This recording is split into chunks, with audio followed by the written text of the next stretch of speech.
bom, adultos, vocês já sabem o que vocês têm que fazer hoje. Fica a dica, né? Lembra mesmo como na semana passada. Deixa os jovens aí, curiosos, lembra eles, muitos adolescentes, deixa eles pra lá. Mas adultos, lembra, hein? Na hora do louvor, naquela hora que você for dar um abraço na pessoa, você sabe que você tem que fazer uma coisa diferente hoje, né? Estão lembrados, né? Já lembrando, né? Então tá bom, eu não vou falar mais para não estragar a surpresa. Muito bem, gente, seguinte. Tem alguns avisos, tá bom? Semana passada, então, teve o congresso. Foi um tempo de férias para os amigos, né? Foi um tempo bom para a igreja, em certos sentidos, estava calmo aqui, né? A EBD fluiu, eu consegui falar, não tinha que ficar disputando voz com o Yuri, em outras salas, foi um tempo tranquilo, assim, na EBD, né? Mas foi muito bom para os jovens também, lá no congresso, né? Hoje de manhã, alguns compartilharam aqui como foi e tal, o que foi legal. E glória a Deus por isso, né? Graças a Deus, mais um ano passou, mais um congresso aconteceu e mais uma vez Deus usou um tempo para querer falar com os nossos jovens. Agora, como já passou, sempre existem algumas pendências. Então, você jovem que esteve lá e ainda não acertou, lembra que você precisa pagar o congresso, tá bom? Foi legal, foi uma bênção, mas você comeu lá, né? Você dormiu no hotel, né? Você precisa pagar, você sabia que tinha que pagar antes, então paga. Tá? Se você ainda não acertou, acerte o líder, acerte com o líder, né? Acerte com o líder. E se você é guloso, ou então você que está querendo agradar alguma menina, ficou pagando um monte de coisa para ela na cantina, ou você, menina, que quis agradar na boca. Mas se você gastou muito na cantina e ainda não pagou, você precisa pagar. Tá bom, gente? Presta atenção. Obrigado. É importante vocês prestarem atenção. Isso. E é importante vocês pagarem a cantina, tá bom? Porque assim, aquele sorvete que você tomou, aquela Coca-Cola, tem um custo também. Não é de graça, não é brinde, tá? Então, jovens, acertem o retiro com o Mira e a cantina com o Cacá. É isso? Então, beleza. Paguem. Não sejam caludeiros que isso é pecado. Tá bom? E eu tinha um outro aviso dos jovens. O Lira pediu uma reunião hoje com os jovens, tá bom? Depois do culto, o Lira pediu um tempo junto com os jovens, uma reunião rápida. Onde vai ser, Lira? Na sala dos adolescentes ali, onde é a biblioteca, tá bom? Então, acabando o culto, você vai estar lá, jovens, né, Lira? Nós vamos agora só os jovens, então, os mais velhos aí, tá bom? Muito bem, irmãos. Vamos orar? Já tivemos os avisos aí bem rápido essa semana. Você sabe que a semana continua tudo normal, tudo que acontece na igreja continua acontecendo, graças a Deus, tá bom? Então vamos orar agradecendo a Deus porque Ele nos trouxe aqui essa noite. E tá bom, vem aqui orar, por favor. Por favor. Vem aqui orar pra gente, agradece a Deus por essa noite, tá bom? Por isso que Porém, Deus está no Pai, Senhor, para gente dessa nossa noite. Essa oportunidade, estamos aqui em tua presença, Pai. Te agradeço por tudo, Pai. Quero te pedir, Pai, que essa mensagem que vai ser pregada, Pai, que o Senhor possa estar dentro do corações ensinadas. Tudo que a gente possa aprender, a gente possa pôr em prática em nossas vidas. Está no Pai, Senhor, em nome de Jesus que eu te agradeço. Amém. Obrigado. Gente, é bom estar aqui, né? É bom poder louvar a Deus, é bom poder adorar a Deus. Eu sei que você veio aqui com o objetivo de ouvir a palavra de Deus, né? De deixar Deus falar com você. E nós viemos aqui também para falar com Deus, para trazer, às vezes, alguma necessidade, colocar alguma coisa na presença dEle. Então, o meu desejo para cada um de nós aqui é começar por mim, que a gente esteja com o nosso coração aberto hoje, tá bom? Para ouvir Deus falar com a gente, para deixar Deus falar aquilo que Ele quer falar, e também para que cada um de nós aqui, a gente se coloque na presença dEle. Dizendo, Senhor, poxa, eu vim até aqui porque o Senhor é importante para mim. Eu separei esse tempo do domingo porque eu quero cultuar o Senhor, eu quero adorar o Senhor que é o Deus, Criador de todas as coisas, o Senhor que é o Deus soberano do universo, o Senhor é aquele que eu devo amar em primeiro lugar, acima de todas as coisas, não é? Quem é a pessoa que nós devemos amar acima de todas as coisas? É Deus. Não foi isso que Jesus ensinou? Amar o Senhor teu Deus sobre todas as coisas, né? Com toda a tua força, com todo o teu entendimento. Ama a Deus com tudo. E o fato de você ter vindo aqui é uma demonstração de amor. Nesse momento, nós vamos cantar alguns cânticos, cantar algumas músicas, cantar alguns hinos ao nosso Senhor. E eu não queria que a gente, como igreja, pensasse que esse é o momento assim, a gente vai cantar umas músicas, beleza. É o momento que nós podemos declarar coisas importantes para Deus. É o momento que nós podemos falar coisas importantes para Deus. Então aproveite essas músicas, as declarações que vão ser feitas nessas músicas, para que você pense, para que você reflita no caráter de Deus na sua vida. Vamos fazer esse momento de adoração um momento de seriedade também, tá bom? Então eu peço para que você ore nesse momento. Enquanto a equipe vem aqui na frente, eu queria pedir para que você orasse agora. Hoje eu vou agradecer a Deus por esse culto que nós vamos prestar ao Senhor. Mas você se coloca na presença de Deus, dizendo: Senhor, eu quero ouvir o Senhor, e eu amo o Senhor, eu quero cantar músicas ao Senhor. Me ajuda a cantar de coração, porque o Senhor é importante para mim, eu amo o Senhor. Diga isso para Deus agora.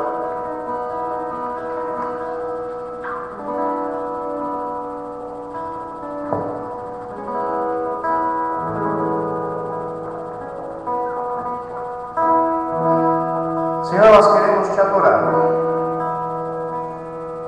E adorar significa dizer coisas bonitas ao Senhor. Adorar significa nos colocar na tua presença como servos teus. Adorar significa cantar músicas ao Senhor, porque o Senhor merece ser homenageado. Adorar significa colocar a nossa vida na tua presença para mostrar: Senhor, estamos aqui. Ensina-nos, usa-nos, nós queremos te adorar. Eu peço a Deus que o Senhor se agrade dessa adoração, que as palavras que vão sair dos nossos lábios sejam de fato uma verdade no nosso coração, um entendimento real na nossa mente de quem o Senhor é, para que o Senhor se agrade de verdade, que não seja uma produção musical, mas que seja uma exposição de vidas prostradas aos teus pés. Recebe essa adoração, Pai, porque o Senhor merece toda a adoração. Em nome de Jesus. Amém. Boa noite, irmãos. Eu queria que você pudesse pensar um pouquinho, né? Quem é esse Deus? Eu fico imaginando que todos nós, homens, estávamos destinados a um fim, que era a separação desse Deus, que era talvez o castigo eterno. E como escravos, né, sob o jugo pesado do Senhor, que nos judiava, que nos maltratava, nós fomos libertos desse jugo. Deus nos separou para Ele, nos libertando de tudo quanto é tipo de escravidão, de jugo, de pesar, e pôde nos dar, além da companhia de Deus, além do conforto de Deus, além da direção de Deus, também nos deu a vida eterna. E é por isso que estamos aqui, para louvarmos esse Deus. Gostaria de começar esse período de louvor, de uma forma que faz tempo que a gente não faz, que é dando oportunidade para que você que está aqui com a gente hoje possa falar talvez uma frase. Qual que é o motivo do seu coração? Qual que é o motivo da sua adoração nessa noite? Então você pode ficar de pé e falar bem alto para a igreja: por que você está aqui? Por que você louva esse Deus? Qual que é o efeito desse Deus na sua vida? Talvez uma simples frase você possa começar esse tempo de adoração e de louvor. Tudo bem? Entenderam? Quem que é o primeiro, então?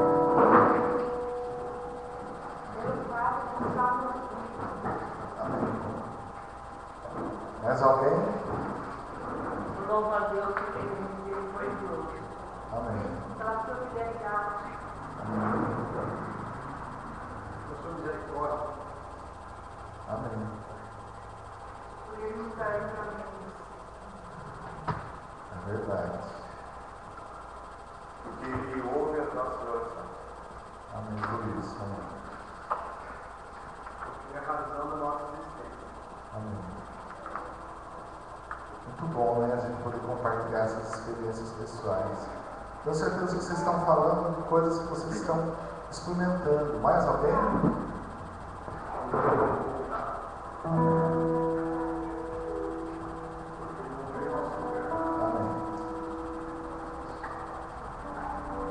Tem sido nosso refúgio de geração em geração. Amém.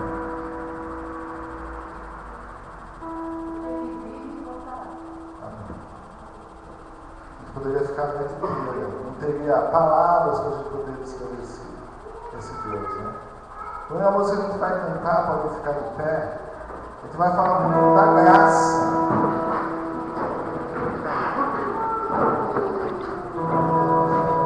Não, da misericórdia.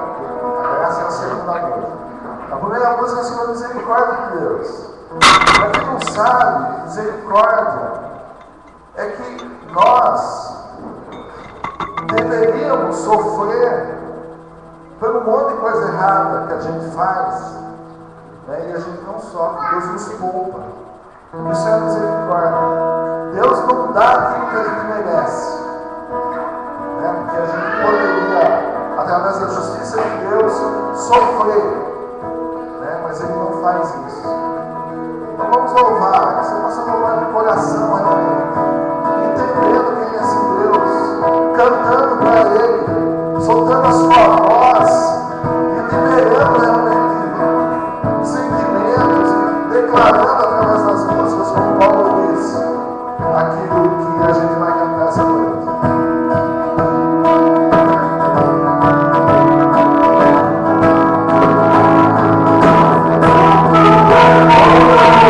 Vamos falar igual.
Deus há muito tempo. E ele fala da graça de Deus. Ele fala desse favor merecido. Nós não merecíamos. Mas Deus provou o seu amor para conosco, em que Cristo morreu por nós ainda sendo pecadores, tá? Esse hino vocês têm a oportunidade de consultar aqui na frente, são dízimos e ofertas. Quem trouxe?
Se você também tem algum motivo de louvor, onde você reconhece que foi Deus, né? E a gente sabe que todas as coisas é por meio dele, né? Você também pode vir aqui na frente com, né, gratidão a Deus e dizer: Deus, ó, sou grato, estou aqui na frente do seu povo para louvar o teu santo nome, por favor, daquilo que você alcançou. Você pode vir aqui na frente agora, enquanto a gente vai dar outros olhos, a gente vai orar por você.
E que o Senhor possa, Pai, como diz na tua palavra, Senhor, fazer com que todas as pessoas que foram fiéis aqui não passem necessidade, que o Senhor possa estar suprindo, Senhor, a cada uma delas em abundância. Agradecemos, Senhor, o quanto abundante, Senhor, o Senhor é em nossas vidas em relação às questões financeiras, ó Pai, por isso somos gratos a Ti. E se alguém se encontra, Senhor, com dificuldades nessa área, o Senhor possa também, Senhor, direcionar, dirigir, sanar, Senhor, esses problemas. Muito obrigado, em nome do Filho Jesus. Amém. Senhor, nós te agradecemos também pelas pessoas que vieram aqui essa noite cultuar ao Senhor como grupo. Obrigado, Pai. Obrigado pela vida de cada um. Obrigado porque o Senhor colocou no coração, na disposição de cada um de vir na casa. E se nós viemos é porque o Senhor realmente é mais importante do que nós mesmos. Deus, há pessoas aqui na frente que estão trazendo algum motivo difícil no coração, pessoas que estão passando por alguma tristeza, alguma dificuldade, e estão aqui como um ato de pedir auxílio do Senhor. Se elas estão aqui na frente, não é porque a nossa oração é poderosa, não é porque somos mais santos, mas é porque elas deram um passo de confiança, demonstrar publicamente que tem fé no Senhor para solucionar o problema que elas estão passando. Por isso nós pedimos que o Senhor, com a tua graça, com a tua bondade, com essa graça que acabamos de cantar, com a tua misericórdia que acabamos também de ensinar, de cantar, que o Senhor, Pai, com a tua graça e misericórdia, conceda, Pai, a solução dos problemas de cada um. Que o Senhor traga, Pai, a resposta das dificuldades. E, como eu disse, que o Senhor responda às orações, por favor. Que o Senhor é um Deus que ouve as nossas orações. Mas eu também peço que o Senhor ajude cada uma dessas pessoas que vieram aqui na frente a prestar atenção na resposta que o Senhor vai dar. Porque às vezes a resposta que o Senhor vai dar não é a resposta que a gente quer. Então ajuda cada um a entender, essa é a sua resposta e isso é o melhor. Porque a tua vontade é o melhor. Melhor do que a nossa vontade. Abençoa cada um nesse sentido, Pai. Dá saúde, tira da dificuldade, dá a resposta da dúvida. Responde, por favor, Pai, as orações. E Senhor, nós podemos orar a Ti, nós podemos estar aqui agora, nesse momento, confiantes, orando ao Senhor. Não somos loucos, ó Pai, não somos tolos e idiotas que ficam orando para o vazio, orando para a parede. Nós somos pessoas que oram para um Deus que é vivo, que é verdadeiro, que ouve as nossas orações e está aqui presente. E nós sabemos de tudo isso, sabemos que o Senhor é um Deus que é vivo, sabemos que o Senhor é um Deus presente, porque aqui na frente também tem pessoas, ó Pai, que estão aqui demonstrando publicamente a gratidão delas ao Senhor. Porque o Senhor respondeu problemas, o Senhor respondeu dúvidas, o Senhor trouxe soluções que às vezes humanamente seriam impossíveis, improváveis, e sabemos que não foi o acaso, sabemos que foi o Senhor. Ó Pai, então recebe a gratidão desses que estão aqui na frente, te agradecendo pelas bênçãos que o Senhor tem dado, e usa-os, ó Pai, como motivo de exemplo para fortalecer a nossa fé, para que possamos lembrar que o Senhor de fato ouve as nossas orações e responde segundo a tua boa vontade dentro do tempo determinado por ti. Muito obrigado, Pai, porque nós podemos estar aqui orando ao Senhor. Muito obrigado pela tua presença, muito obrigado porque o Senhor, com a tua graça, não desiste de nós e continua disposto a nos ouvir, não só aqui na igreja, mas todos os dias, 24 horas por dia, o Senhor está do nosso lado. Muito obrigado por isso, Pai. Eu oro agradecido ao Senhor em nome de Jesus. Amém. O amor de Deus nos constrange a amar o nosso próximo. Por isso, dê um abraço apertado na pessoa que está do seu lado. Diga o quanto você o ama. Adultos, lembra do nosso combinado, hein? Lembra do nosso combinado.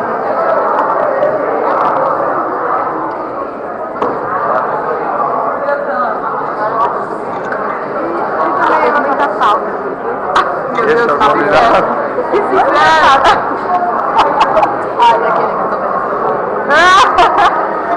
Esse é o convidado. Yuri, você. Esse é o convidado.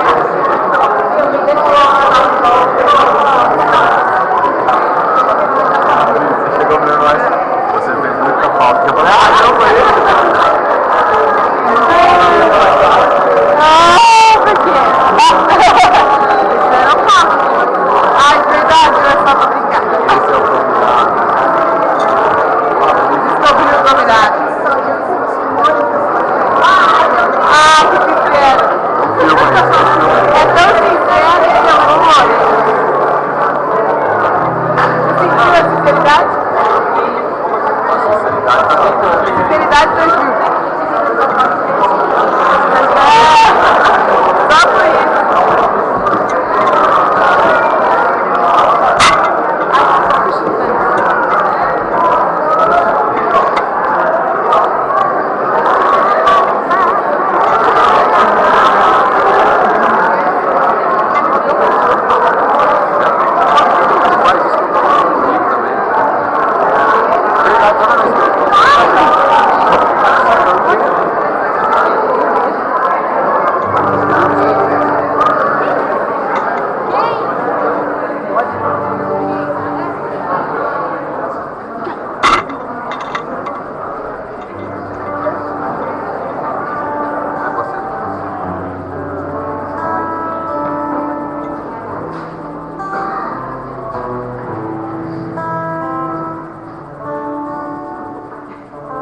Próxima música diz assim, ó, seja engrandecido Deus da minha vida, tu és o Deus da minha salvação, és a minha rocha e a minha segurança. Fala agora. Tu és, meus lábios sempre te exaltarão. Você deve fazer essa música uma verdade. Você deve cantar dizendo, Deus, o Senhor é o suficiente na minha vida. E o apóstolo Paulo disse isso, a graça basta. A graça não basta. Não adianta ele ter posição social, não adianta ele ter tido a formação que ele teve, não adianta ele ter tido o status que ele teve no meio judeu, porque isso não tem importância nenhuma. O que tem importância é o nosso Deus. O que ele é para a nossa vida, o significado que ele tem na nossa vida. A forma com que a gente olha para Deus e deposita nele a nossa confiança. A suficiência que ele é na nossa vida. Por isso, irmãos, vamos louvar o nosso Deus com essa música, mas ao cantar, que você possa estar declarando isso, Deus, o lugar que você deve ocupar na minha vida, que nada possa me tirar desse objetivo, desse foco. Vamos ficar de pé, vamos louvar o Senhor.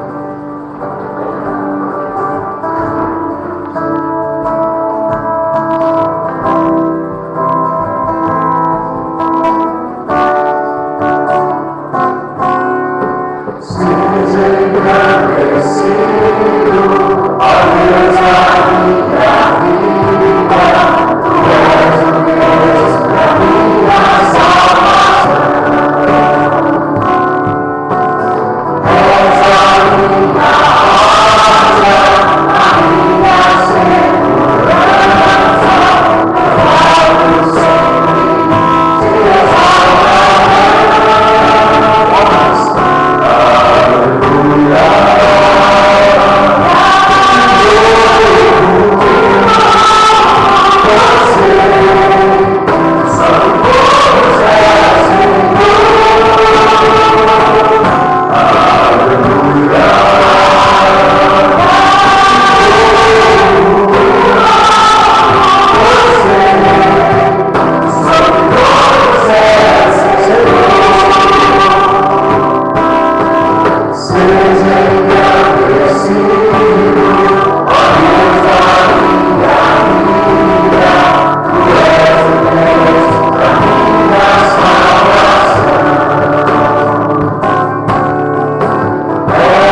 Louvemos ao Senhor.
Pai, sabemos, ó Pai, que talvez a nossa compreensão não consegue alcançar, Senhor, aquilo que o Senhor fez na cruz por nós, ó Pai. Mas, Senhor, aquilo que conseguimos entender, ó Pai, somos gratos a Ti. Que o Senhor mudou, Senhor, o rumo da nossa vida. Por isso, Senhor, enche o nosso coração de alegria, Senhor. Faz, Senhor, com que possamos ter prazer, ó Pai, nas Tuas coisas. Porque o Senhor é o nosso Deus, o Senhor é o nosso Salvador. Somos um povo separado por Ti, Senhor. Somos pecadores, sim. Mas, Senhor, faz com que esse povo, Senhor, não esteja conformado no pecado. E por isso nos santifica, ó Pai. Faz, Senhor, com que possamos, Senhor, realizar obras, Senhor, digna do Teu amor para conosco, Senhor. Por isso, fala conosco, Senhor, nos ensina. Faz, Senhor, com que possamos cada vez ser melhores, Senhor, nos Teus olhos. Nos ajuda, Senhor. Obrigado, Senhor, pela Tua fidelidade, Senhor, para conosco. Mesmo não sendo, Senhor, às vezes fiel contigo. Ó Senhor, muito obrigado, Senhor, porque podemos, Senhor, entender isso. Podemos, Senhor, cantar isso. Possamos, Senhor, também, Senhor, daqui querendo praticar isso.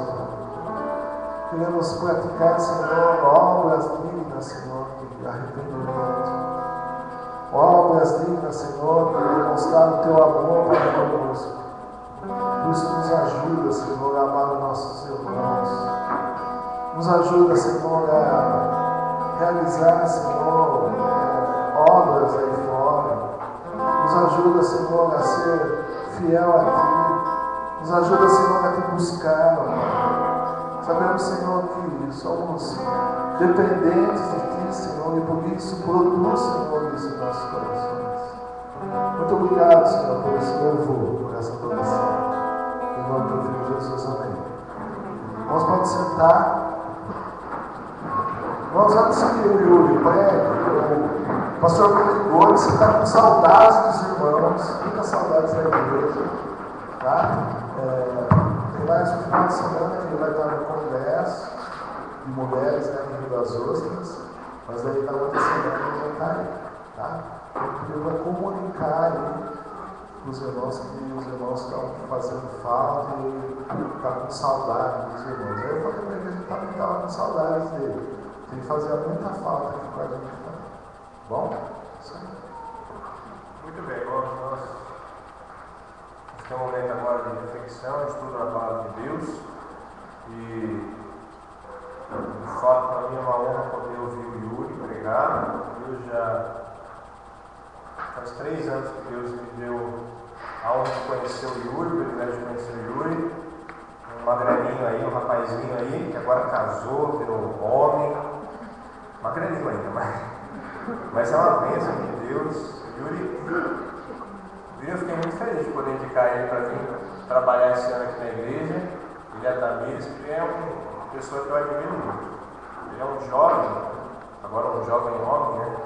Que eu aprendi a admirar muito durante esses 3 anos no seminário. Ele casou agora, em janeiro, agora desse ano. Então, 3 anos acompanhando o Yuri como um jovem. Você vê o amor dele por Deus, a vontade dele de aprender mais de Deus. E para mim é uma honra poder estudar com um rapaz como ele, e saber que esse camarada aí, se Deus quiser, vai ser uma bênção para o reino de Deus. E eu vou poder falar: olha, tem uma foto com o pastor Yuri. Daqui a alguns anos vai estar lá uma foto lá. Se Deus quiser, eu vou olhar a foto e falar: nossa, eu era gordinho naquela época. Mas do lado desse camarada aí, esse rapaz é um homem de Deus. Então eu peço que os irmãos, de fato, estejam com o coração aberto para ouvir o que ele vai falar, porque eu sei que é bênção. Eu sei que é bênção. Tá bom? Então, Yuri, bonitão, quando você vem aqui, as crianças, não esqueci do último. Calma, vou chamar as crianças também. Até 8 anos para vir aqui, a gente vai orar. Nossa, que bênção. Tá bom? Vamos orar, tá bom? E aí, as crianças vão descer lá para o culto delas. Nós vamos continuar cultuando aqui em cima, tá bom? Posso orar para você, Yuri? Eu vou orar pelas crianças também e pelo Yuri, tá bom? Quem que vai pregar lá embaixo? Todo mundo vai pregar, várias pessoas pregando. Tá bom, legal. Vamos orar. Senhor, nós te agradecemos pela oportunidade que temos de poder abrir a sua palavra agora. Como nós vimos hoje de manhã, é uma honra poder estudar a sua palavra, um grande privilégio que o Senhor nos dá, poder estudar a sua palavra, principalmente publicamente, bonitinhos, cheirosos, ó Pai, num ambiente juntos aqui. A gente não precisa estar escondido, a gente não precisa estar fora da cidade, nós podemos estar aqui estudando a sua palavra. Isso é um privilégio que o Senhor tem dado para nós, mas não é um privilégio que todos têm espalhados pela face da terra. Sabemos que no dia de hoje e durante toda a semana, irmãos nossos, pessoas que têm a fé fundamentada no mesmo fundamento que o nosso, que é Jesus Cristo, crucificado e ressurreto, pessoas que têm a mesma fé, pessoas que são nossas irmãs, cultuaram ao Senhor escondidas, cultuaram ao Senhor fora, afastados da cidade, porque não querem ser presas e mortos. Nós te agradecemos porque nós podemos estudar a sua palavra. Te agradecemos também pela vitória que o Senhor deu ao teu reino nessa semana com a libertação do pastor Youssef e o Seth, que estava preso por ter se tornado cristão. Obrigado porque o Senhor te libertou e ele está de volta com a família dele. E nós pedimos agora que o Senhor abençoe as nossas vidas, que o Senhor fale conosco, que o Senhor use a vida do Yuri e dos tios que vão pregar lá embaixo também a sua palavra, que nós possamos ouvir aquilo que o Senhor tem para falar para nós, tanto as crianças quanto os adultos, porque todos nós estamos aqui também, e principalmente para ouvir o Senhor, que é o Deus da igreja, o Rei do universo. Fala conosco. É uma honra poder te ouvir, Senhor. Então pedimos, fala e ajuda-nos a te escutar. Em nome de Jesus, amém.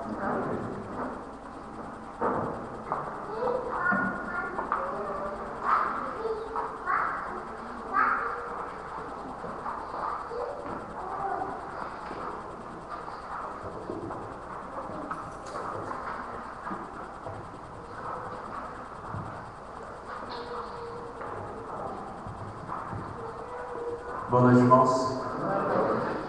É um prazer grande poder falar da palavra de Deus aqui e ao mesmo tempo uma grande responsabilidade.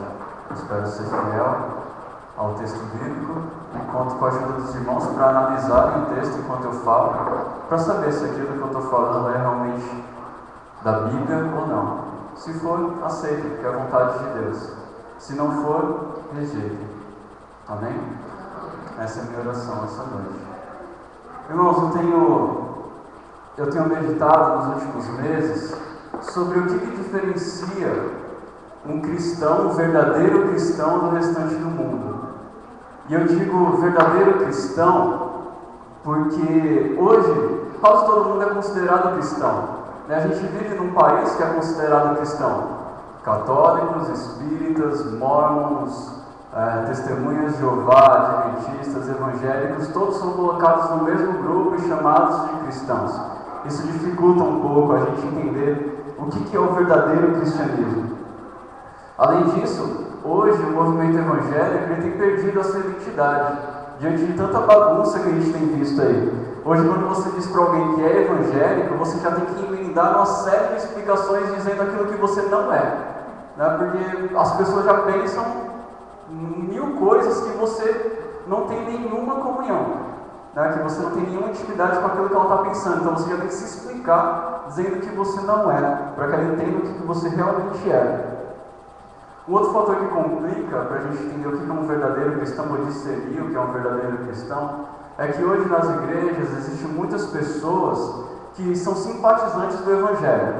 São pessoas que vêm à igreja, que conhecem as músicas, que acham a Bíblia um livro muito interessante, que gostam do pastor, que acham legal esse momento que a gente tem aqui, acham tudo muito bonito, mas que nunca nasceram de novo. Às vezes são pessoas que até se dizem discípulos de Jesus, mas que nunca tiveram um encontro real com Ele, nunca experimentaram da graça, nunca conheceram a Deus de fato. Então, diante dessa confusão, eu tenho pensado, qual é a marca de um verdadeiro cristão? O que define, o que diferencia um verdadeiro cristão daquele que é só um simpatizante, por exemplo? E é sobre isso que eu quero meditar hoje, meus irmãos. Eu dei um título aqui, pode só que é uma marca do verdadeiro cristianismo. Pode passar mais uma vez? E eu quero destacar aqui uma marca, tá? Não é exatamente a marca, mas uma delas é o amor submisso a Deus. Gostaria de conversar com os irmãos sobre isso hoje. E para isso eu quero que os irmãos abram suas Bíblias em 1 João, capítulo 2.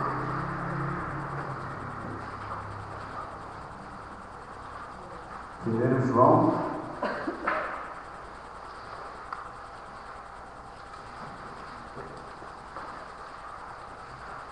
capítulo 2.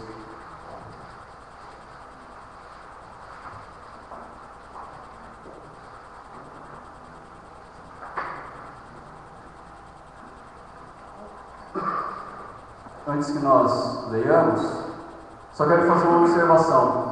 Eu gostaria de falar hoje sobre uma marca do verdadeiro cristão. É um fruto do verdadeiro cristão. Não é algo que você faz para se tornar um verdadeiro cristão. Tá? Mas é como você identifica alguém que já nasceu de novo. Tá bom? É uma consequência, um fruto, uma evidência. E não um pré-requisito. Tudo bem? Isso é importante nós guardarmos ao longo do estudo. 1 João, eu escolhi essa carta. Antes de nós lermos de novo, deixa eu explicar um pouco do que trata 1 João.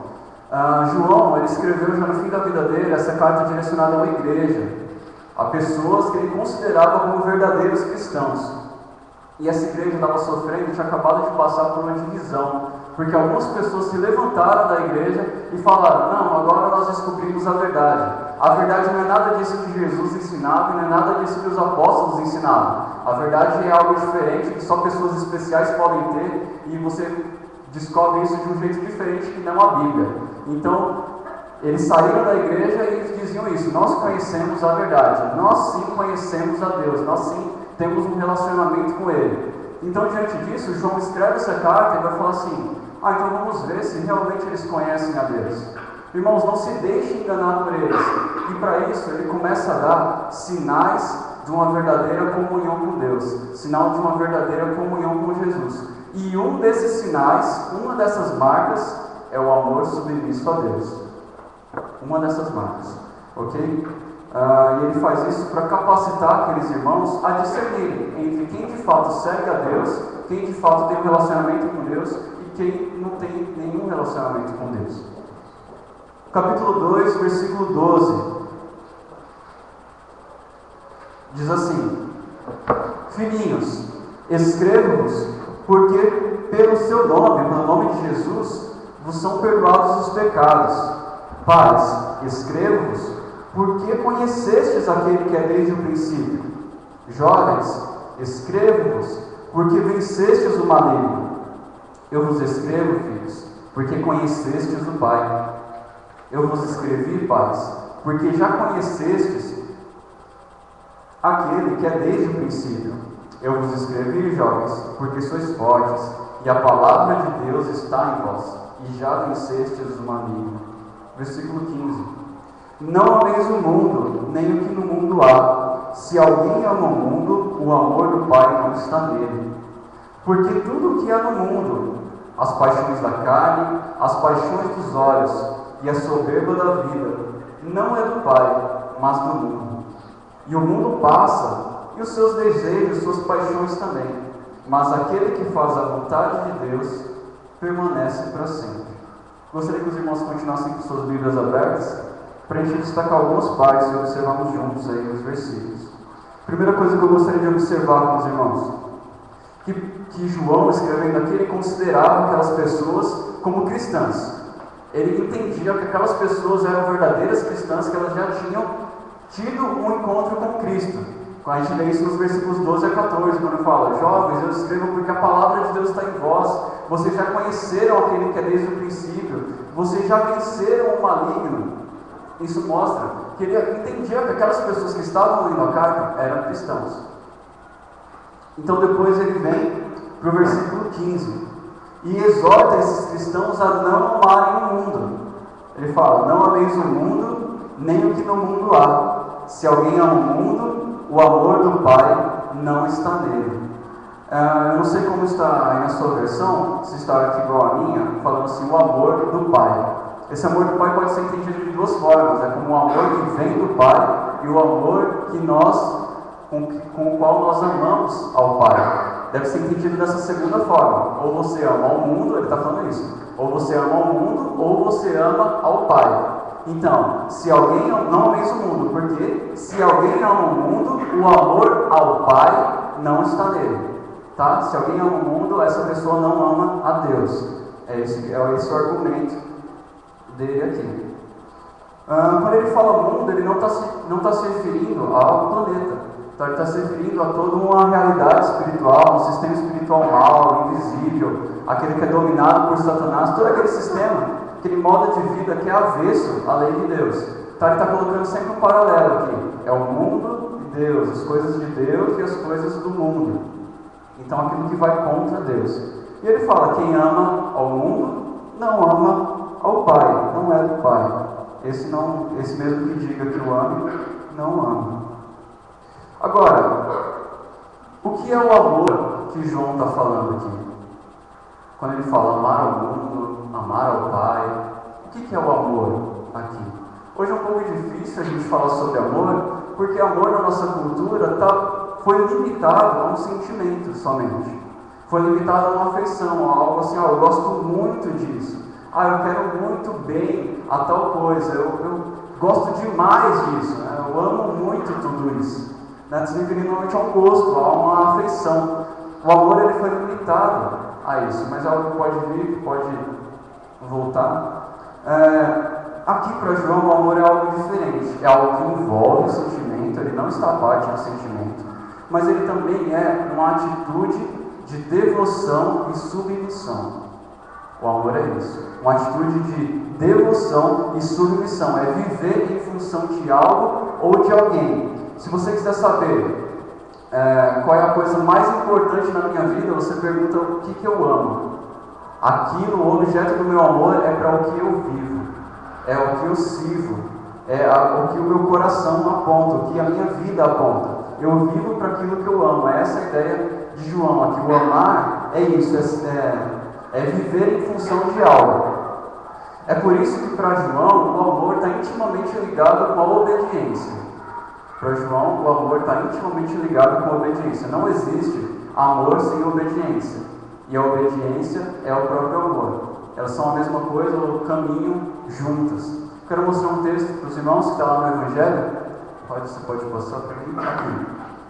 João também escrevendo, mas lá no Evangelho, no capítulo 14, Jesus falando, tá? Ele diz assim: aquele que tem os meus mandamentos e os guarda, esse é o que me ama.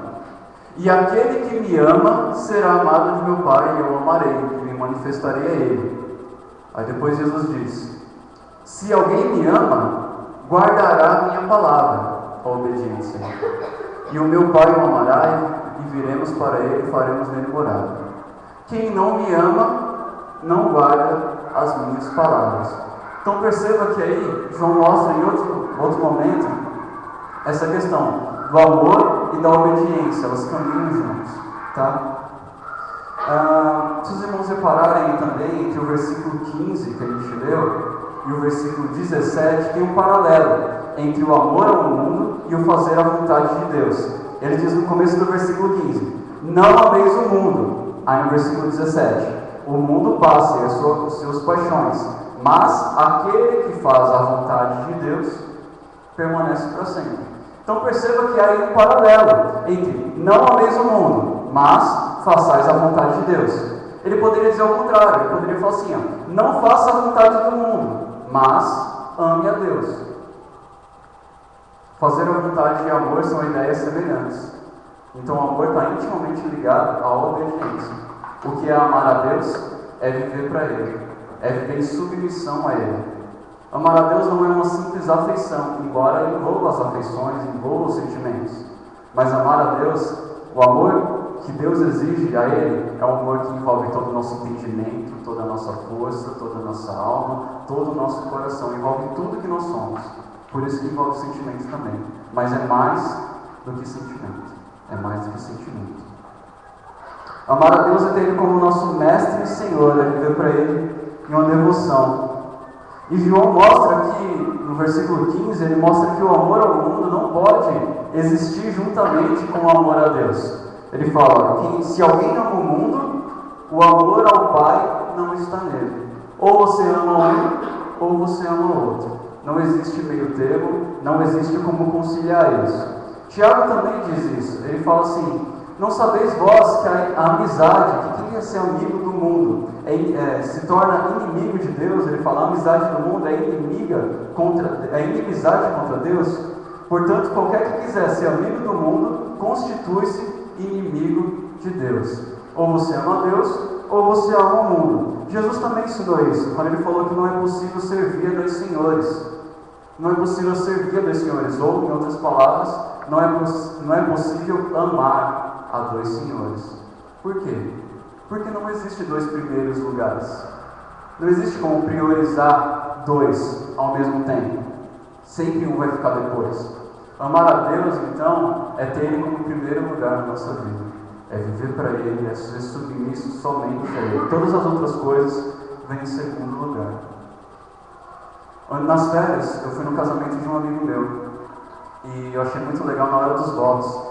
Que esse meu amigo, ele foi falar os votos para a noiva dele. E ele falou assim: eu te prometo que você vai ser sempre o segundo lugar na minha vida. E depois ele continuou: prometo te amar, cuidar de você, etc, etc. E eu achei muito legal isso. E é uma verdade. Nem o nosso cônjuge pode tomar o lugar de Deus. Deus é sempre o primeiro lugar. Todas as outras coisas vêm depois. Isso é amar a Deus. Isso é amar a Deus. Que é uma marca do verdadeiro cristianismo, do verdadeiro cristão. Agora, esse texto ele gera uma dúvida. Porque João ele considerava aqueles leitores cristãos, de verdade. A gente leu isso nos versículos 12 a 14. Ele acreditava que estava escrevendo para cristãos. E ele diz: olha, não amem o mundo, porque quem ama o mundo não ama o Pai. Quem ama o mundo não conhece a Deus. Quem ama o mundo não é de Deus. Aí a gente pode perguntar: por que ele escreveu isso se um verdadeiro cristão não ama o mundo? Por que ele escreveu isso se um verdadeiro cristão já ama o Pai? E uma possibilidade é que ele tenha escrito isso porque até um verdadeiro cristão pode se deixar levar em alguns momentos pelos atrativos desse mundo.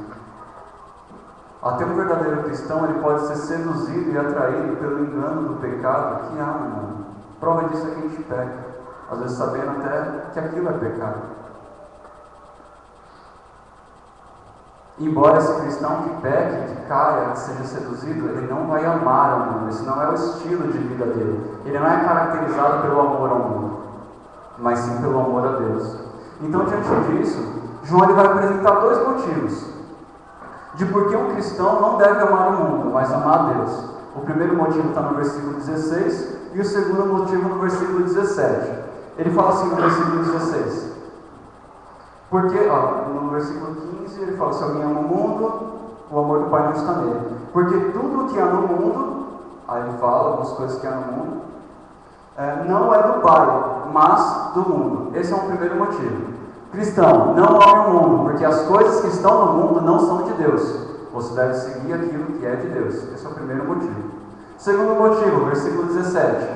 O que é do mundo passa, e as suas paixões, mas aquele que faz a vontade de Deus permanece para sempre. Então, o segundo motivo é que o que é do mundo é passageiro. Não ame o mundo porque aquilo que está no mundo não vem de Deus, e não ame o mundo porque não vale a pena, porque isso passa, mas aquele que faz a vontade de Deus permanece para sempre.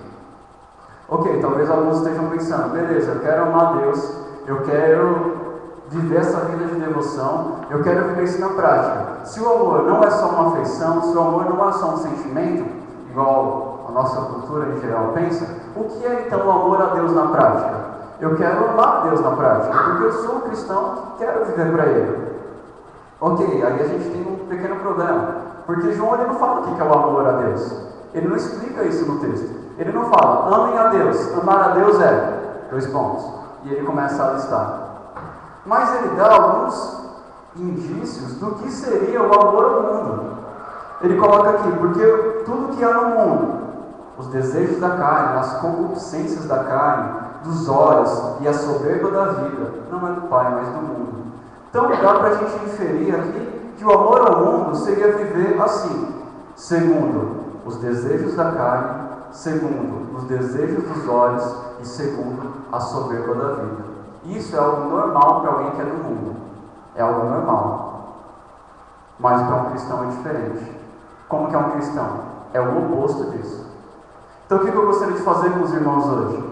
Olhar o que é concupiscência dos olhos, da carne e soberba da vida, e colocar isso como amor ao mundo. O amor a Deus é o oposto. O João está colocando um paralelo aqui. Então a gente olhar um e ver qual que é o contrário. O contrário é o amor a Deus, que é o que a gente deve viver. Ok? Então eu quero olhar com os irmãos para o primeiro ponto aí do versículo 16, que é o que são as paixões da carne, as concupiscências da carne. O que é isso? Concupiscências da carne, paixões da carne, se refere à nossa natureza pecaminosa, aquilo que nós herdamos desde Adão. Quando Adão pecou, o primeiro pecado, quando o pecado entrou no mundo, isso afetou totalmente o homem. Afetou a mente do homem, o homem passou a pensar coisas ruins. Afetou os sentimentos do homem, ele começou a desejar o mal. Afetou a carne do homem, ele passou a morrer, a envelhecer, a apodrecer. Afetou o espírito do homem, ele foi separado de Deus, destinado à condenação eterna. O pecado nos afetou totalmente. E aí nós herdamos uma natureza pecaminosa, que a Bíblia chama de carne, o que a Bíblia chama de velho homem. E o contrário disso seria o Espírito que habita em nós, que habita em todo cristão. E isso é uma realidade presente na nossa vida. Você pode fazer um teste para ver se isso é verdade ou não. O teste que você pode fazer é muito simples. Faça assim, a partir de hoje, decida que você não vai mais se irritar com ninguém. Decida a partir de hoje que você não vai mais se irritar, não vai mais se mirar com ninguém. Vai ser amável com todos, paciente em toda situação, no trânsito, com seus vizinhos, todo mundo. Assim, a partir de hoje eu nunca mais vou me irritar. Você vai ver como a natureza pecaminosa está presente na sua vida e como ela é forte. Faça esse teste. Tente lutar contra você mesmo. Tente lutar contra o seu coração. E você vai ver como é difícil. Como é difícil vencer as paixões da carne, os nossos desejos. Paulo fala isso, ele coloca assim, ele fala que é uma luta entre a carne e o espírito. Em Gálatas ele fala o seguinte: andai em espírito e não cumprireis as concupiscências da carne, porque a carne luta contra o espírito e o espírito contra a carne, e esses opõem-se um ao outro, para que não façais o que quereis. É uma luta que há dentro de todo cristão. Quem é do mundo não sabe o que é isso, porque quem é do mundo não tem o Espírito Santo. Mas quem é um verdadeiro cristão sabe muito bem que luta é essa que Paulo está falando. Ele fala também em Romanos 7, ele fala: o bem que eu quero fazer, eu não faço, mas o mal que eu não quero, esse eu faço, por causa do mal que habita em mim. Esse mal que habita em mim é justamente a nossa natureza pecaminosa, é justamente a carne, o pecado do nosso coração. Essa é uma realidade, irmãos, na nossa vida. De novo, quem é do mundo não sabe o que é isso. Quem é do mundo só conhece as obras da carne. E Paulo diz em Gálatas o seguinte, que as obras da carne são imoralidade sexual, impureza, libertinagem, idolatria e feitiçaria, ódio, discórdia, ciúmes, ira, egoísmo, dissensões, facções, inveja, embriaguez, orgias e coisas semelhantes. Isso é as paixões da carne. Amar ao mundo é seguir isso. Seu coração diz, seu coração pecaminoso diz, vai em frente. É isso aí. Para quem é do mundo, isso é normal. Para quem é do mundo, tudo isso que eu acabei de citar aqui não é pecado. O pecado nem existe. Viver para o mundo é isso. É viver de acordo com as paixões da carne. O que é amar a Deus, então? É fazer o contrário. Amar a Deus é mortificar a sua natureza pecaminosa. Amar a Deus é dizer não para as paixões da sua carne. Amar a Deus é lutar contra você mesmo para ter uma vida de santidade e de pureza, segundo o padrão de Deus. Paulo diz que ele esmurrava o corpo dele para que ele não viesse a pecar naquilo que ele mesmo pregava. É óbvio que ele não estava falando de rumo mesmo, física no corpo dele, mas ele estava representando como é intensa essa luta. E se você é um verdadeiro cristão, você deve saber de como é intensa essa luta. Amar a Deus é isso, irmãos. É lutar contra a nossa falta de paciência, contra a nossa ira, contra o nosso egoísmo, contra o nosso sentimento de autossuficiência, contra as nossas invejas, desejo de vingança, ciúme, nossos vícios, bebida, cigarro, internet, TV, seja lá o que a gente prende. Amar a Deus é isso, é lutar contra tudo isso. É possível que um verdadeiro cristão pegue todas essas coisas? Sim, é possível que ele pegue todas essas coisas. Mas um verdadeiro cristão é conhecido pelo fato de lutar contra essas coisas. Um verdadeiro cristão é conhecido pelo fato de não viver isso como se fosse normal. Como se Deus não estivesse nem aí para isso. Essa é a diferença. Então, irmãos, examine-se a si mesmo. Você tem vivido uma luta diariamente contra a sua carne? Você tem feito guerra contra você mesmo? Ou simplesmente segue seu coração? Amar a Deus é lutar contra as paixões da nossa carne. Avalie se você tem pecado nessa área, se você tem falhado nisso. Comece. Veja quais são as áreas da sua vida que você precisa melhorar. Ore a Deus, busque mudança. Eu preciso controlar a minha ira, a minha raiva, a minha irritação. Ótimo, então faça um compromisso. Não, a partir de hoje eu vou tentar não elevar o meu tom de voz com as pessoas que me irritam, com as pessoas que eu não gosto. Eu vou tentar não elevar o meu tom de voz e vou tentar não xingar elas na minha mente. Eu vou me esforçar para não desejar o mal para as pessoas que não gostam de mim. Eu vou lutar contra o meu egocentrismo, prestando mais atenção nas pessoas que estão à minha volta, orando pelas pessoas que estão à minha volta. Eu vou lutar contra esse sentimento de me fechar em mim e só olhar para mim. E essa é uma luta que você vai levar para a vida toda. Isso são só exemplos. Isso é uma luta que a gente vai levar para a vida toda. Que é justamente isso que define, ou é uma das coisas, melhor dizendo, que define um verdadeiro cristão. O amor a Deus. Que é manifestado, uma das formas de ser manifestado é a luta contra as paixões da carne. A segunda coisa que João fala são as paixões dos olhos, a concupiscência dos olhos, é a mesma coisa. E aqui ele se refere a algo diferente. Dessa vez ele não fala algo que é do interior, ele não fala algo que vem de dentro da nossa natureza, mas ele fala de algo que vem de fora, por meio dos olhos. É um tipo de tentação diferente. E normalmente é assim que Satanás e o pecado ele nos seduzem. Eles nos pegam pelos olhos. Foi assim com Eva, por exemplo. A Bíblia diz que Eva, antes de comer o fruto, ela olhou para ele e fala que o fruto era agradável aos seus olhos. Davi também fala que antes dele pecar, dele adulterar com Betseba, ele ficava olhando ela tomar banho, olhando o corpo dela. E aí foi só uma questão de tempo até ele pecar. É mais ou menos assim que o pecado faz com a gente. Ele atrai o nosso olhar, daqui a pouco ele atrai os nossos sentimentos, ele nos convence de que aquilo é certo, ele atrai a nossa vontade, e aí é só uma questão de tempo até a gente cair no erro. Normalmente começa pelos olhos. E muitos pecados surgem assim, por causa dos nossos olhos. Quero dar alguns exemplos de alguns pecados que surgem por meio dos olhos. Por exemplo, a questão da sexualidade. Talvez isso seja mais agravante nos homens, né? Não sei, mas a gente talvez seja mais forte nos homens. Ficar olhando, por exemplo, o corpo de uma mulher que passa. Aí alguns cristãos não veem problema nisso. Passa, olha, não, estou admirando a criação de Deus, olha só. Que maravilha. Eu só olhei, eu não pensei em nada. Mas está alimentando as paixões dos seus olhos. Se continuar assim, é só uma questão de tempo para que o pecado cada vez fique maior e mais fundo. Um outro exemplo, programas de comédia hoje. Hoje, 99% da comédia brasileira, ela tem piadas de duplo sentido, mulheres com pouca roupa e homossexualismo. Se não tiver isso, não tem graça. Esse é o padrão. em geral, né? Há exceções, mas em geral esse é o padrão da comédia brasileira. E o pior é que às vezes os cristãos saem do culto, chegam em casa e começam a alimentar os seus olhos com esse tipo de coisa. Alimentar as paixões dos olhos. Um outro exemplo, filmes.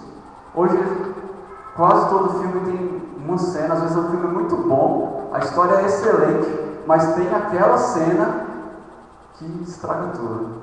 Imoralidade, sexualidade. Normalmente sexualidade extraconjugal, percebam isso. Que dificilmente você vai ver no filme uma relação sexual ou algo assim, ou alguma insinuação assim entre pessoas casadas. Normalmente é algo fora do casamento. E nós temos que ter cuidado com isso, irmãos. Eu lembro de um dia, cadê a Dodora? Acho que a Dodora, ali. Dodora, a gente estava eu também estávamos na casa dela, né? Ela falou assim, eu vou alugar um filme pra gente assistir. Vou alugar 2. O que vocês gostam? A gente falou, não, a gente gosta de comédia e gosta de desenho. Tá bom, então eu vou alugar uma comédia e um desenho. Aí, beleza, ela chegou com os 2 filmes. Aí um desenho que a gente já tinha assistido, que era Toy Story. Toy Story 3. Aí, então vamos ver a comédia, a gente não viu. A gente pegou, olhou assim, viu a descrição do filme e falou, pô, parece uma história bem legal. Olha a classificação de idade. Tava lá, acho que 14 anos. Não, um negócio assim. 14 anos, tranquilo, né? Dá pra gente assistir, aqui deve ser um filme de família.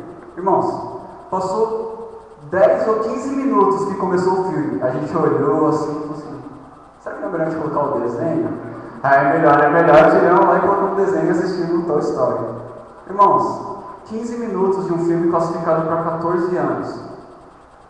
Foi incrível, acho que eu nunca ouvi tantas piadas de duplo sentido, tanta insinuação ao sexo, tanta imoralidade como naquele filme. E às vezes é isso que nós temos colocado na nossa casa. Nós devemos ter cuidado com isso. Amar a Deus é lutar contra as paixões dos nossos olhos. E esse tipo de coisa elicita o pecado que tem no nosso coração. Elicita isso. Tome cuidado.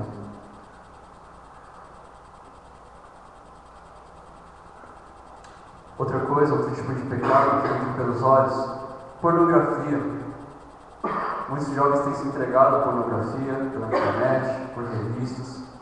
E hoje, nem somente jovens, mas até mesmo casais casados têm feito isso. E alguns deles com a desculpa de que isso é para estimular o casamento.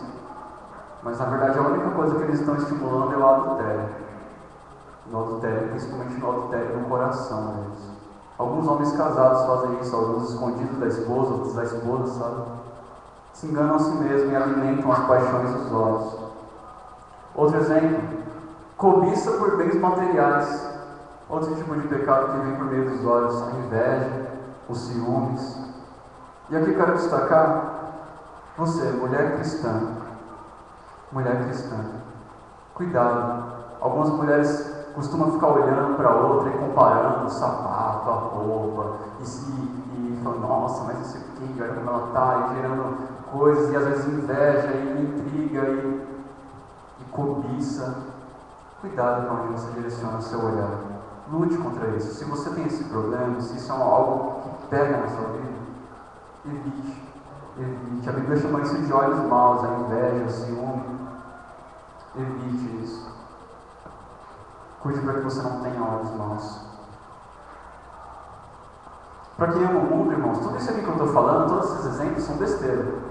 Só são besteira. Para quem ama o mundo, para quem vive conforme o mundo, para quem não conhece a Deus, tudo isso aqui é normal. Mas para um cristão de verdade, isso não pode ser normal. O cristão de verdade ele tem que lutar contra isso, porque ele ama a Deus. Jesus disse o seguinte: se teu olho te faz pecar, arranca e joga fora. Ele não estava sugerindo que a gente mutilasse o nosso corpo, mas ele está usando uma linguagem figurada para dizer que a luta contra o pecado é algo drástico, que a luta contra o pecado é algo muito sério, algo que a gente deve levar a sério. Isso envolve amar a Deus, irmãos, lutar contra as paixões dos nossos olhos. Então, se um amigo chega para você e fala, nossa, olha aqui essa revista, olha esse filme, você sabe que tem imoralidade? Cara, diz não. Não, eu não quero ver. Pô, mas eu posso perder um amigo. Melhor você perder um amigo e ganhar um galardão. E se um dia esse cara se converter, é bem provável que ele lembre do seu testemunho e diga: cara, você estava certo, isso é errado. Isso é errado. Ame a Deus, seja fiel a Deus. Você vai assistir um filme na sua casa, mas você não precisa deixar de assistir filme por causa de tanta coisa que tem aí, mas você vai assistir um filme, você escolheu um filme para assistir com a sua família, já fica com o controle do lado. Você viu uma cena que parece que vai ensinar alguma coisa, adianta. Normalmente essas cenas não atrapalham em nada na história do filme. Você vai ter a história do filme normal, vai se divertir igualmente. Pula aquela parte.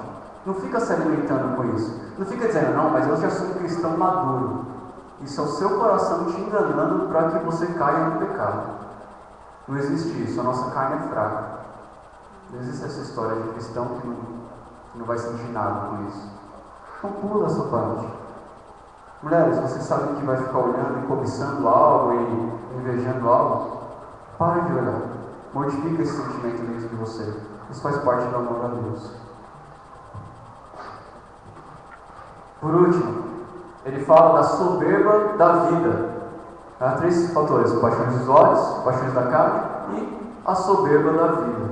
Esse é um tema um pouco mais difícil para explicar, porque soberba da vida não é a mesma coisa que uma vida soberba. A soberba a gente sabe, é o orgulho, aquela pretensão, o cara cheio de si. A soberba da vida, ela está ligada a isso, mas ela é um pouco diferente. Porque soberba da vida está ligada a um tipo de orgulho, um tipo de vanglória nas coisas dessa vida. Não é ligado a bens materiais. É um tipo de pretensão, um tipo de arrogância, é um tipo de esperança naquilo que essa vida oferece, naquilo que esse mundo oferece. É um tipo de orgulho, um apego excessivo às coisas do mundo. A pessoa que coloca a esperança dela nas coisas do mundo. Isso está muito ligado hoje ao materialismo e ao apego pelas coisas materiais. A pessoa ela se orgulha diante daquilo que ela tem, ou ela se orgulha diante daquilo que ela quer ter. Então isso seria a soberba da vida. E hoje é assim que a nossa sociedade age, e hoje é assim que você é medido na sociedade. A sociedade te mede de acordo com aquilo que você tem. Se você tem dinheiro, bens materiais, você atinge um certo patamar. Se não, você é inferior. Então, a gente pode ver isso, por exemplo. O que é mais fácil? Um jovem rico ter amigos ou um jovem pobre? É assim que a sociedade mede. Com a base naquilo que você tem. Hoje, se você não tem um carro do ano, se você não tem um tênis que custa R$900, se a sua camiseta não custou R$200, você não é ninguém. Se na sua casa não tem uma TV de LED de 4.000 polegadas, nem convite para ir lá. Esse é o padrão do mundo. Você é medido de acordo com aquilo que você tem. O que é uma pessoa bem-sucedida para o mundo? Uma pessoa bem-sucedida para o mundo, ela tem 2 coisas: bens materiais, o dinheiro, e reconhecimento entre os homens. Se você tem isso, você é uma pessoa bem-sucedida de acordo com o mundo. E é isso que essa vida oferece. A soberba da vida é um tipo de pretensão diante dessas coisas. Os bens materiais, da reconhecimento entre os homens, a glória dos homens, é mais ou menos isso. Agora, uma observação importante: ter bens materiais e ter reconhecimento dos homens não é pecado. Ok? Isso não é pecado. Nós podemos ser ricos e ser famosos, por exemplo, sermos bem prestigiados, mas isso não necessariamente é pecado. O pecado está em amar essas coisas. E quando eu digo amar, lembrando, é viver em função dessas coisas, é me submeter a essas coisas, é fazer dessas coisas o Senhor na minha vida, é colocar essas coisas em primeiro lugar da minha vida. Isso que João está criticando aqui. Irmãos, essa questão da soberba da vida, ela está presente no nosso coração também. Ela faz parte da nossa realidade. Quem não gostaria, quando passa assim, numa loja de eletrônicos, ver todos aqueles produtos que acabaram de ser inventados pelos japoneses lá, olha lá e fala: nossa, eu queria ter tudo isso, queria levar tudo isso para minha casa. Quem não gostaria de, quando passa numa loja daquelas de móveis, de rico, assim, que passa lá e fala: nossa, eu queria encher a minha casa assim, com esses móveis e tal, e eu convidar até quem eu não conheço para ir lá conhecer a minha casa. Isso nos daria bastante prazer. Quem não gostaria de ter 3 carros do ano na sua garagem, né? Poder revezar, escolher qual que você vai hoje e tal. Isso seriam coisas que nos dão prazer, né? Os bens materiais. Quem não gostaria de, por exemplo, ter o seu nome citado e elogiado no meio de várias pessoas, né? De ser reconhecido, de ter sua foto lá de alguma forma publicada nas cidades, todo mundo te conhecer, falar bem de você, glória, aplausos, reconhecimento, elogios, um tapinha nas costas. Quem é que não gosta disso? Quem é que não sente um prazer interno nisso? Eu mesmo agora, querendo que vocês gostem da pregação. É uma realidade. É uma realidade na nossa vida. Mas quando eu olho para 1 João, eu leio assim: não ame as coisas desse mundo. Não viva para as coisas desse mundo, porque elas não são do Pai. Elas não são do Pai, elas não vêm dele. De novo, é errado ter bens materiais e aplausos das pessoas? Não, não é errado. Mas eu não posso abrir mão dos valores bíblicos, eu não posso tirar Deus do primeiro lugar da minha vida para viver em função dessas coisas. Isso é o pecado. Isso é amar outras coisas acima de Deus. Eu não posso fazer isso. Então, quando você comprar um novo, quando você for aplaudido por alguém, se alegre. Isso não é ruim, não. Mas lembre-se que você não vive em função disso. Sua vida não é vivida em função disso. Não se deixe escravizar pelo materialismo pregado nesse mundo, nem por aquilo que as pessoas vão falar de você. Eu não vou me atolar em dívidas só para seguir o padrão do mundo, por exemplo. Eu não vou abrir mão dos meus princípios cristãos, daquilo que eu aprendo na palavra, só para que tal pessoa me elogie, só para que tal pessoa goste de mim. Isso eu não posso fazer. Isso é amar ao mundo. E nós amamos a Deus. Nós servimos a Deus. Nós queremos que a nossa vida seja totalmente voltada para Ele. Amém? Nós amamos a Deus e não ao mundo. Agora, se Deus não manda a Deus, vier todas essas outras coisas juntas. Amém, né? Então vamos rejeitar. Então, no versículo 16, João diz 3 coisas. E ele fala para nós não amarmos a Deus, porque essas coisas não vêm, ou não amamos a essas coisas, né? A paixão da carne, dos olhos e a soberba da vida, porque tudo isso não vem de Deus, vem do mundo. Então não ame a Deus, porque isso não vem dele. Ou não ame ao mundo, porque isso não vem de Deus. Aí no versículo 17 ele fala: e o mundo passa e as suas concupiscências, mas aquele que faz a vontade de Deus permanece para sempre. Segundo motivo para não amarmos as coisas do mundo: porque não vale a pena. Porque passa. O mundo te oferece um prazer, e há prazer nas coisas do mundo, há um prazer, mas esse prazer se acaba. É um prazer limitado. É algo que te ilude, que te engana. O que ele está dizendo aqui é no sentido de, não compensa seguir isso, todo prazer vai acabar. Mas aquele que ama a Deus, aquele que faz a vontade de Deus, permanece para sempre. O prazer que Deus dá na obediência a Ele, no serviço a Ele, é incomparavelmente melhor, porque é infinito. Enquanto um é limitado, o outro é infinito. Essa é a diferença. Então ele motiva os cristãos a amarem a Deus também com base nisso. Algumas pessoas acham que o prazer não faz parte da vida cristã, né? Que o prazer não existe prazer em Deus, que você vive uma vida miserável aqui e de tristeza, de lamento, de angústia, só isso, de negação de si mesmo, enquanto você espera desfrutar de algo bom no céu. Mas isso não é verdade. Na verdade, Jesus nos promete uma vida abundante, um prazer e alegria que estão baseados nele e não nas circunstâncias. E isso dura eternamente. Isso dura eternamente. Então, na verdade, alguns pensam que os cristãos fizeram a pior opção, né? Trocaram o prazer do mundo para viver uma vida de exclusão ao lado de Deus. Mas na verdade não, irmãos, nós fizemos a melhor opção. Nós optamos por aquilo que é eterno e por aquilo que é eternamente bom, reto e justo, que é Deus, e não as coisas do mundo. Então se alegre por servir a Deus. Se alegre no prazer que nós temos em Deus. 2 motivos, então, concluindo, de por que um cristão não deve amar o mundo. Porque as coisas que estão no mundo, aqueles três itens que nós vimos, não vêm de Deus. E porque as coisas do mundo passam, não vale a pena. Mas aquele que faz a vontade de Deus permanece para sempre. Então, como conhecer um verdadeiro cristão? O que define um verdadeiro cristão diante dessa bagunça que a gente vive hoje?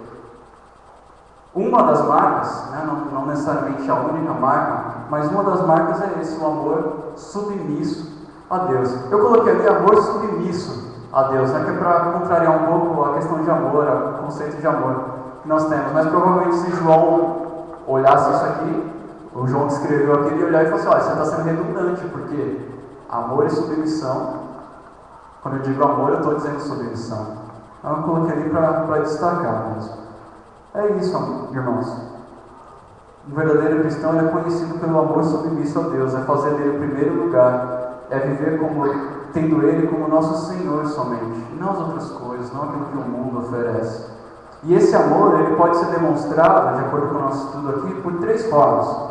A luta contra os desejos da carne, a luta contra os desejos dos olhos e a rejeição à soberba vaidosa da vida, soberba materialista do mundo. De novo, há pessoas que gostam do Evangelho, que vêm à igreja, acham tudo muito bonito, mas que não amam a Deus, que nunca tiveram encontro com Jesus e por isso não têm essa experiência do amor a Deus. O amor a Deus é um fruto, tá bom? O amor a Deus é um fruto, não é um pré-requisito. Não estou falando assim, olha, lute contra a sua carne, lute contra os seus olhos, para que você venha a ser um cristão. Não é isso. É, se você é um cristão, você sabe do que eu estou falando. Essa é a diferença.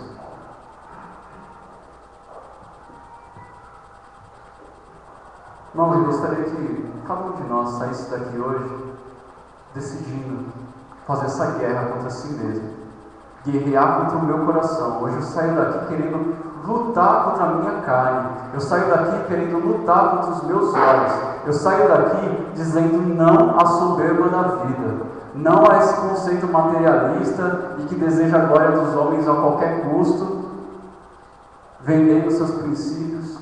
Não, eu quero amar a Deus porque eu sou um servo de Deus, eu nasci de novo, eu sirvo a Ele, Ele é o meu Senhor, Ele é o meu amo. O meu amor está totalmente direcionado a Ele. Eu amo a Deus. Gostaria que todos saíssem daqui com isso bem firme na cabeça. E partindo para uma guerra. Sabe que se você decidir isso, você vai partir para uma guerra. Principalmente contra você mesmo, contra o seu coração. E é isso que a Bíblia nos ensina. Faça a guerra contra você mesmo. Ame a Deus.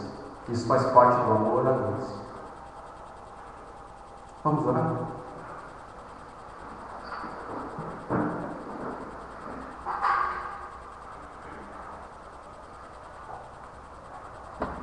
Senhor nosso Deus, nós louvamos o Teu nome porque o Senhor é um Deus maravilhoso, que cuida de nós, que ouve nossas orações.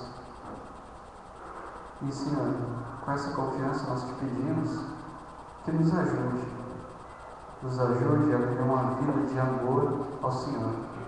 Que as pessoas, quando olharem para nós, vejam pessoas que amam a Deus, pessoas que são submissas a Ti, que Te colocam em primeiro lugar, que dizem não ao pecado, que dizem não à carne, não aos olhos, não a tudo isso que o mundo oferece. Senhor, nos ajuda a desfrutar do prazer que há em Ti, porque nós sabemos que há, Senhor. A Tua lei é maravilhosa, ela nos instrui, ela nos aconselha, ela nos mostra o caminho de vida. E é dessa vida verdadeira que nós queremos desfrutar. Senhor, não nos deixe sermos enganados pelo mundo. O Senhor conhece as nossas limitações. Por favor, nos ajuda por meio da Tua palavra, por meio dos nossos irmãos aqui também, que nós ajudemos uns aos outros. Senhor, naquilo que temos pecado, nos perdoe e nos ajuda a enxergar o nosso erro e a mudar isso. Para a glória do Teu nome, Senhor. Nós Te amamos, nós Te servimos. O Senhor é o nosso Deus, o único e verdadeiro Deus. E é a Ti que nós vamos adorar para sempre. Em nome de Jesus. Amém. agradecer a presença dos visitantes, então sejam muito bem-vindos, e com oração silenciosa, estamos encerrados.